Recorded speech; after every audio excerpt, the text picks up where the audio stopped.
বন্ধুরা, এই ভিডিওটিতে ইন্ডিয়ান ফুটবল ক্লাবের এএফসিতে অবস্থা কিন্তু আরো খারাপ হয়ে গেল। এএফসি চ্যাম্পিয়ন্স লিগ 2 এর কিন্তু খেলার স্বপ্ন ভারতীয় ক্লাবে শেষ হয়ে যাচ্ছে। তার পাশাপাশি এফসি গোয়া তাদের যে বর্তমান অবস্থা, এফসি গোয়া পরের রাউন্ডে কোয়ালিফাই করতে পারবে কিনা চ্যাম্পিয়ন্স লিগ 2 এর, মোহনবাগান প্লেয়ার না ছাড়ায় অনেকেই বলছে মোহনবাগান সঠিক কাজ করেছে। আরো কিন্তু কিছু গুরুত্বপূর্ণ আপডেট দেবো, তাই বলতে পারি ভিডিওটা শেষ পর্যন্ত দেখবেন। এবং যারা চ্যানেল নতুন আছেন সকলকে একটা অনুরোধ করে রাখবো, যেহেতু এখানে আপনারা খেলার সমস্ত রকম আপডেট পেয়ে যাবেন, তারা অবশ্যই পাবলিক ভিউ কলকাতা চ্যানেলটিকে সাবস্ক্রাইব করে বেল আইকন প্রেস করে অল করে রাখবেন। তাহলে বন্ধুরা, সবার প্রথমে বলি ইন্ডিয়ান ক্লাবগুলোর জন্য খুবই খারাপ খবর।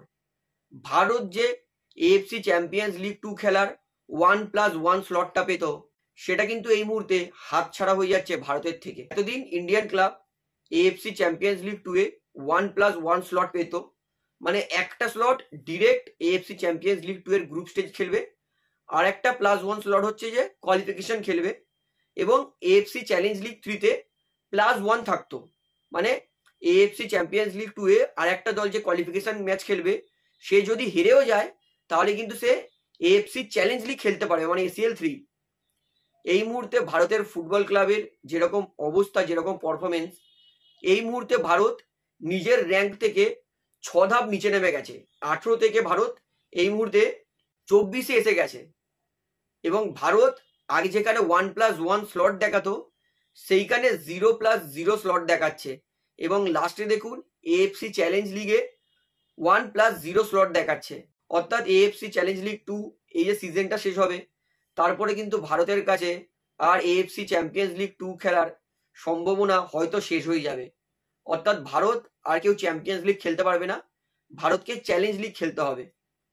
অর্থাৎ এত যে বড় একটা হিউজ অপরচুনিটি ছিল ভারতীয় ক্লাবের কাছে যে এএফসি চ্যাম্পিয়ন্স লিগ খেলবো বড় বড় দলের বিরুদ্ধে, সেটা কিন্তু এই বছর সিজন শেষ হওয়ার সাথে সাথেই শেষ হয়ে যেতে পারে। যদি এএফসি চ্যালেঞ্জে 1+1 থাকে তাহলে একটা তাও ভালো হতে পারে, কারণ সেক্ষেত্রে কি হবে, আইএসএল যে জিতবে সে এএফসি চ্যালেঞ্জ লিগে, মানে সে এসিএল 3 তে, মানে চ্যালেঞ্জ লিগের কথাই বলছি, যে আইএসএল লিগ শিল্ড জিতবে সে হয়তো ডিরেক্ট খেলার সুযোগ পাবে, আর যে সুপার কাপ জিতবে সে হয়তো এসিএল 3 কোয়ালিফিকেশন খেলার সুযোগ পাবে। তো সিজন শেষের পরই জানা যাবে যে ভারতীয় ক্লাবে কতটা দুরবস্থা হয়েছে এএফসি ক্লাব কম্পিটিশনে। তো এটা কিন্তু সত্যি হতাশাজনক যে আমাদের ভারতীয় ফুটবল, সেটা দেশ বলুন আর ক্লাব বলুন, বর্তমানে কিন্তু খুবই দুরবস্থা। আমরা এএফসি চ্যাম্পিয়ন্স লিগ 2 খেলা স্লট হারিয়ে ফেললাম, তাও আর একটা নয়, দুটো। এটা কিন্তু চিন্তার বিষয়। তো গতকাল এফসি গোয়া তারা কিন্তু আল নাসেরের বিরুদ্ধে 4-0 হেরেছে। অর্থাৎ বলতেই পারি যে এফসি গোয়া তাদের কিন্তু এএফসি চ্যাম্পিয়ন্স লিগ 2 নেক্সট রাউন্ডে যাওয়ার স্বপ্ন প্রায় শেষ। এখনো চান্স আছে, তবে বাস্তবতায় ফিরি, এফসি গোয়ার কোনো চান্স নেই। কারণ এফসি গোয়াকে কি করতে হবে, লাস্ট দুটো ম্যাচ, যেটা একটা ইস্টিগলোল আর আল জাওরা এসসির বিরুদ্ধে খেলা আছে, সেই দুটো ম্যাচ অবশ্যই এফসি গোয়াকে দুটো ম্যাচ জিততে হবে, কিন্তু 3 গোলের ডিফারেন্সে। এবং আল জাওরা আর ইস্টিগলোল যাতে বাকি ম্যাচগুলো তাদের না জিততে পারে। বাস্তবতায় ফিরি, এফসি গোয়ার যা ফুটবল দেখছি, আমার মনে হয় না এফসি গোয়া কোয়ালিফিকেশন করতে পারবে। হয়তো জিতবে, কিন্তু 3 গোলের মার্জিনে হারানো নেক্সট টু ইম্পসিবল হয়ে যাবে।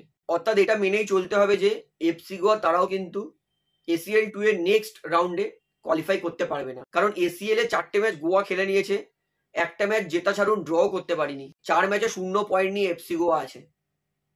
অর্থাৎ এরপরে এফসি গোয়া কি করে কোয়ালিফাই করবে, এটা হচ্ছে সব থেকে বড় প্রশ্ন।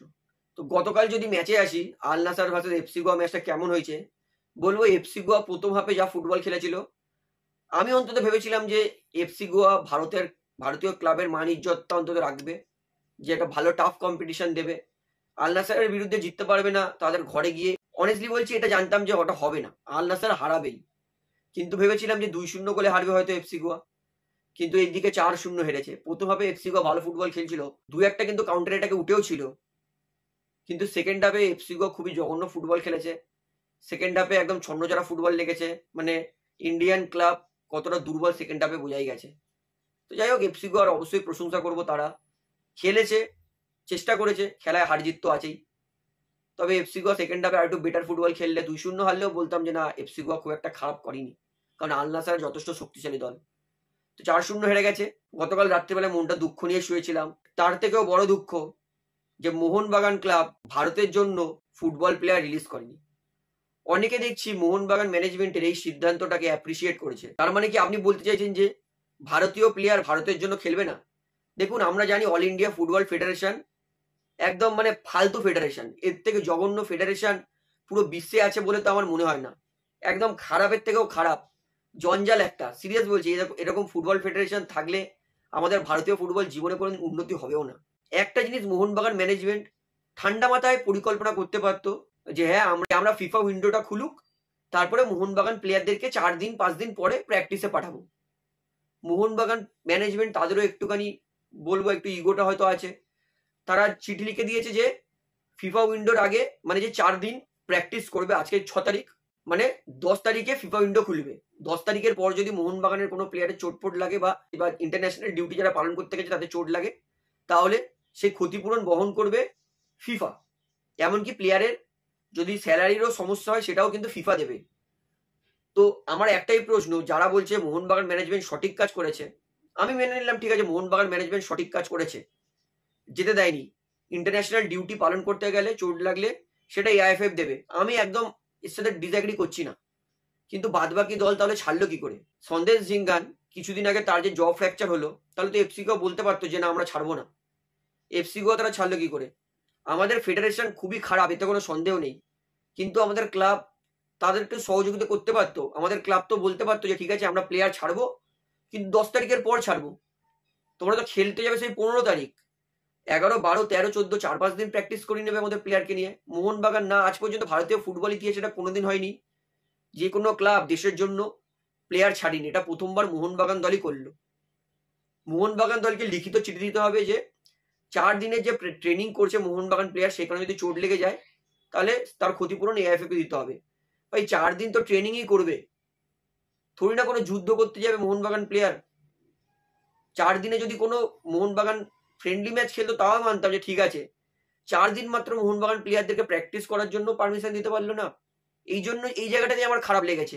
মোহনবাগান ম্যানেজমেন্ট ঠান্ডা মাথায় এটা তো লিখতে পারতোই, যেটা আমি বললাম যে আমরা 10 তারিখের পর পাঠাবো, ফিফা উইন্ডোটা খুলুক, 6 তারিখ দিয়ে আমরা পাঠাবো না, তাহলেই তো কথাটা সলভ হয়ে যেত।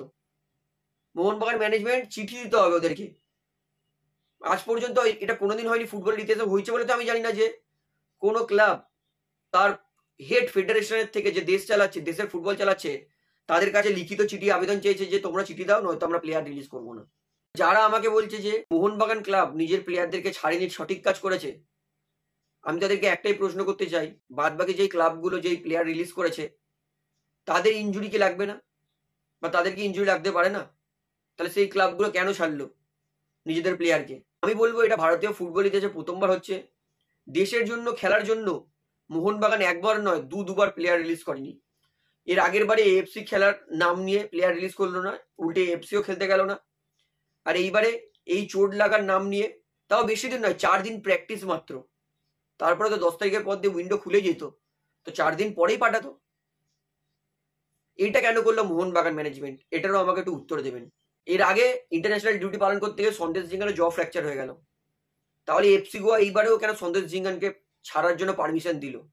এটাও আমাকে একটা উত্তর দেবেন। আমি আমার দিক থেকে আরেকবার ক্লিয়ার করে দিই, আমি মোহনবাগান দলকে প্রচন্ড ভালোবাসি। আপনারা যতটা ভালোবাসেন আমিও ততটাই ভালোবাসি। ইন্ডিয়া সবার আগে, ভারত সবার আগে, এটা আমাদেরকে মানতেই হবে। মোহনবাগান দলে বর্তমানে যে সমস্ত ফুটবলাররা খেলছে তারা ভারতের এ ক্যাটাগরির প্লেয়ার। ভারতের সব থেকে বেস্ট প্লেয়ার হয়ে মোহনবাগান দলে আছে আপাতত। তাদেরকে যদি রিলিজ না করে বাংলাদেশের বিরুদ্ধে যদি ইন্ডিয়া হারে, আপনি কি মুখ দেখাতে পারবেন? এটা একবার ভেবে দেখুন। তো যাই হোক, আমি আমার দিক থেকে যেটা ঠিক মনে হচ্ছে সেটাই বলেছিলাম। যাই হোক, এই বিষয়ে আপনার বক্তব্য কি আমাকে কমেন্টে জানাবেন। তো ভিডিওটা এখানে শেষ করছি, আশা করি ভালো লাগলো। ভিডিওটি ভালো লাগলে অবশ্যই লাইক করুন, কমেন্ট করুন, শেয়ার করুন এবং চ্যানেলের মতো সকলকে একটা অনুরোধ করে রাখবো, যেহেতু এখানে আপনারা খেলার সমস্ত রকম আপডেটস পেয়ে যাবেন, তারা অবশ্যই পাবলিক ভিউ কলকাতা এই চ্যানেলটিকে সাবস্ক্রাইব করে বেল আইকন প্রেস করে অল করে রাখবেন। ধন্যবাদ।